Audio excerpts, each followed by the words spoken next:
Hi guys, welcome to आनंदी foods. आज आपण टम्म फुगलेली आणि एकदम मऊसूत इडली कशी बनवायची हे पाहणार आहोत। इडली सांबार। बरेच जण म्हणतात आमच्या थंडीच्या दिवसात आहे ना इडलीचं पीठ आहे ना जास्त फुगत नाही। हे बघा किती फुगलंय माझं इडलीचं पीठ। रात्री वाटलं तेव्हा ना अर्धा पातेले होतं। आता पाहू शकता तुम्ही एकदम बाहेर येते पातेल्याच्या। आता आपल्याला जेवढं पाहिजे तेवढं पीठ आहे ना, डोसे करायला म्हणा किंवा इडली करण्यासाठी जेवढं पाहिजे तेवढं मी साईडला काढून घेत असते आणि एक्स्ट्राचं बाजूला ठेवते। कारण की आपण त्याच्यात आहे ना मीठ आणि सोडा मिक्स करतो ना, मग जर एक्स्ट्राचं पीठ राहिलं तर खराब नको व्हायला म्हणून मी जेवढं पाहिजे तेवढे साईडला घेते। आता याच्यात आहे ना मी थोडासा सोडा टाकते आणि मीठ टाकते, म्हणजे आपली इडली ना व्यवस्थित फुगेल। आपलं इडलीचं पीठ किती फुगलं होतं तुम्ही हे पाहिलेलं आहे। मी ना आदल्या दिवशी सकाळी ते भिजत घातलं होतं। एक मोठी वाटी उडीद डाळ आणि 2 वाट्या तांदूळ, रेशनचा तांदूळ आणि थोडेसे नॉर्मल आहे ना आपले मेथी दाणे टाकले होते। हे सर्व मी ना भिजत घातलं होतं सकाळी व रात्री ते मिक्सरला वाटून मी एक आपलं आंबवण्यासाठी पीठ आहे ना किंवा फुगण्यासाठी ठेवलं होतं। त्याची प्रोसेस व्हायला तेवढा टाईम लागतो।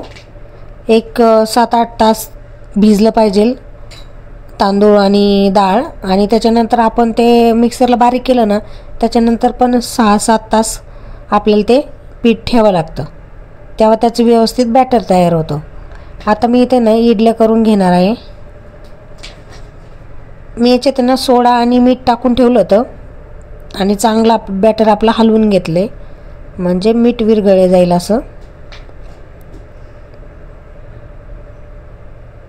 तुम्हाला आहे ना थंडीच्या दिवसात आहे ना इडलीचं पीठ आहे ना फुगण्यासाठी ना तुम्हाला ते गरम जागेवर ठेवायचे, म्हणजे थंड जागेवर नाही ठेवायचे। तुम्ही जर किचन ओट्यावर खाली ठेवलं ना तर फरची थंड पडते, मग ते पातेलं तुम्ही ज्याच्यात ठेवाल ना डबा किंवा पातेलं ते पण थंड पडतं। त्याच्यासाठी ना एक कपडा वगैरे ठेवून त्याच्यावरती ठेवायचं गरम जागेवरती, किंवा आपल्या चपात्या करून झाल्या ना तर तवा गोमट असेल ना त्याच्यावरती पातेलं ठेवलं तरी चालेल।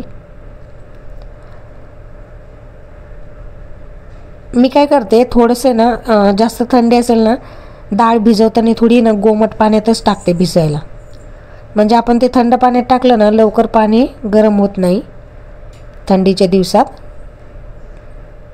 आता आपल्या याला ना ह्या 10 ते 15 मिनटं इडली वाफवून घ्यायच्यात, तोपर्यंत आपण सांबारची तयारी करणार आहोत।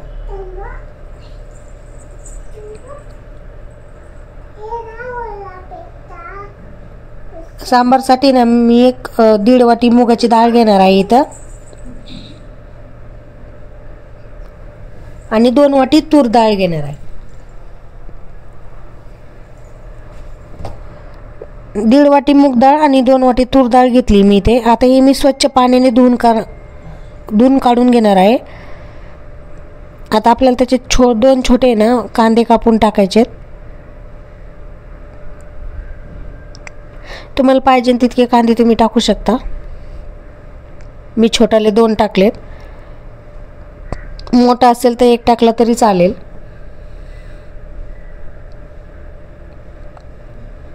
आता मी 1 टोमॅटो टाकत आहे बारीक चिरून,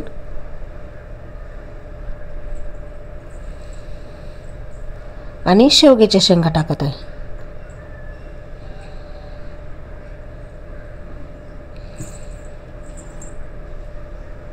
मी तर दुधी भोपळा टाकते। तुमच्याकडे लाल भोपळा असेल ना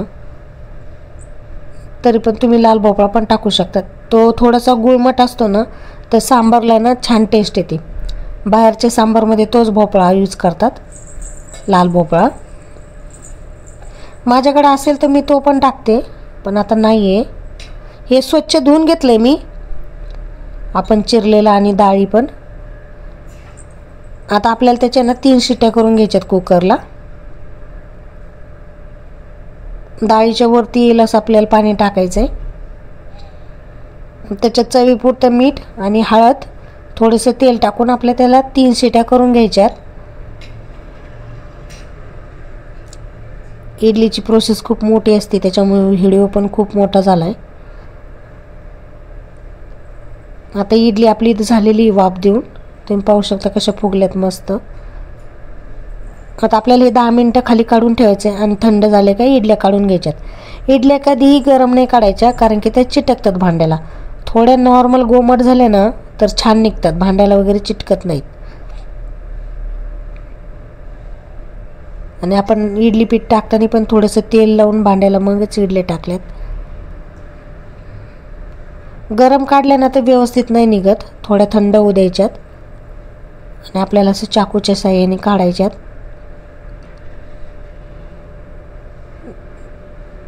बघा किती सॉफ्ट झाल्यात. मी ना इथे हा व्हिडिओ ना खूप मोठा झाला आहे, त्याच्यासाठी मी त्याच्यात चटणीची रेसिपी नाही टाकली, नाही तर अजून मोठा झाला असता. मी चटणीचा व्हिडिओ टाकलेला आहे, तुम्ही याच्या आधी ते चेक करू शकता पाहिजे नसेल तर. चटणीचा व्हिडिओ मी टाकणारच नव्हते, कारण की ना व्हिडिओ खूप मोठा होणार होता आणि त्यात आम्ही जे नारळ आणलं होतं ना ते पण खराब निघलं, त्याच्यामुळं चटणी केलीच नाही. बघा इडल्या किती छान झाल्यात आपल्या. आता आपलं सांबार पण शिजलेलं आहे. डाळ 3 शिट्ट्या घेतल्या होत्या मी, व्यवस्थित शिजले. एकदम सॉफ्ट शिजली ना डाळ, म्हणजे कसं ते सगळं मिसळून येतं, सांबार एकसारखं होतं. आपण इथे तेल टाकले सांबार बनवण्यासाठी 2-3 चम्मच. अर्धा चम्मच मोहरी टाकली आणि अर्धा चम्मच जिरे टाकणार आहोत. एक लक्षात ठेवायचं, मोहरी कधीही तडतडली ना मगच जिरे टाकायचे, म्हणजे कचकच नाही लागत.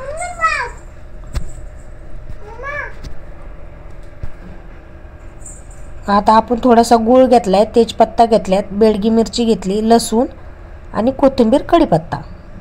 आता आपण जिरे मोहरी तडतडल्यावर लसूण टाकणार आहोत ठेचून घेतलेला आणि 2-3 बेडगी मिरची टाकणार आहोत, 2 तेजपत्ता आणि 1 फ्रेश असा कढीपत्ता. आपल्याला हे सगळं परतून घ्यायचं व्यवस्थित.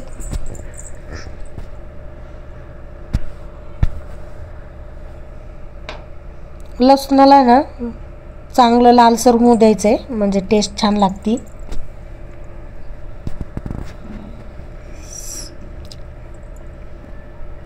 आता आपण इथे ना 2 चम्मच आहे ना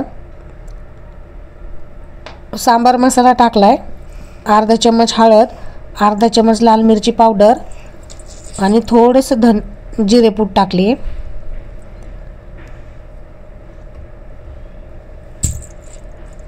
तुम्हाला पाहिजे नसेल तर तुम्ही थोडा गरम मसाला पण टाकू शकता. आणि कोथिंबीर टाकून आपलं जे डाळ शिजली होती ना ती टाकून घेतली. आता वरतून मी थोडासा गूळ टाकते आणि थोडी कस्तुरी मेथी. आणि आता आपल्याला चवीपुरतं मीठ टाकायचं आहे.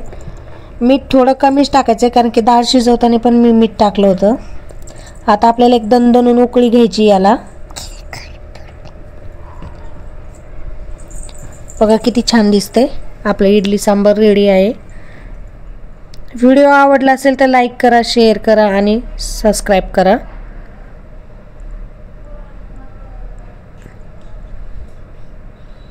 भेटूया दुसऱ्या व्हिडिओमध्ये.